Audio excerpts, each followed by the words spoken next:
నిన్ను చూసిన రోజు నేను రెండోసారి పుట్టినరోజు. ఎందుకంటే ఆ రోజు నుంచి నాకు నేనే కొత్తగా ఉన్నాను. నువ్వు నా జీవితంలోకి రాకముందు ఒక జీవితం, నువ్వు వచ్చాక ఒక జీవితం. నువ్వు రాకముందు నా లైఫ్ లో చెప్పుకోవడానికి ఏమీ లేదు. నువ్వు వచ్చాక ప్రతిరోజు ప్రతి నిమిషం ఒక అద్భుతంలా అనిపిస్తుంది. ఇదివరకు నేను గొప్పవాడిని అయిపోవాలని, ఎక్కడెక్కడికో వెళ్ళిపోవాలని అనుకునేవాడిని. కానీ ఇప్పుడు నీతో పాటు నీ చేయి పట్టుకొని నడిస్తే చాలనిపిస్తుంది.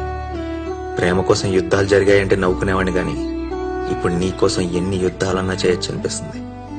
ఫ్యూచర్ లో నీకు ఎంత సంపాదించి పెడతానో చెప్పలేను, కానీ నిన్ను సంతోష పెట్టడానికి ప్రతిరోజు ప్రతి నిమిషం ప్రతి క్షణం ప్రయత్నిస్తూనే ఉంటాను. నీ వెనకుండి నిన్ను నడిపిస్తాను. నీ ముందుండి నీ కష్టాన్ని అడ్డుకుంటాను. నిన్ను అమ్మలా చూసుకుంటాను. నిన్ను గెలవాలంటే ఎన్ని జీవితాలు కావాలో తెలియదు, కానీ నీకోసం ఎంత దూరమైనా నడుస్తా, ఎన్ని సముద్రాలైనా ఈదుతా, ఎన్ని ఆకాశాలైనా దాటుతా. ఎందుకంటే నువ్వే నా జీవితం. నువ్వు లేని నన్ను ఊహించుకోలేను. ఈ కాగితం, నా జీవితం రెండూ నీ చేతుల్లోనే ఉన్నాయి. ఏం చేస్తావో నీ ఇష్టం. నీ ఆదిత్య.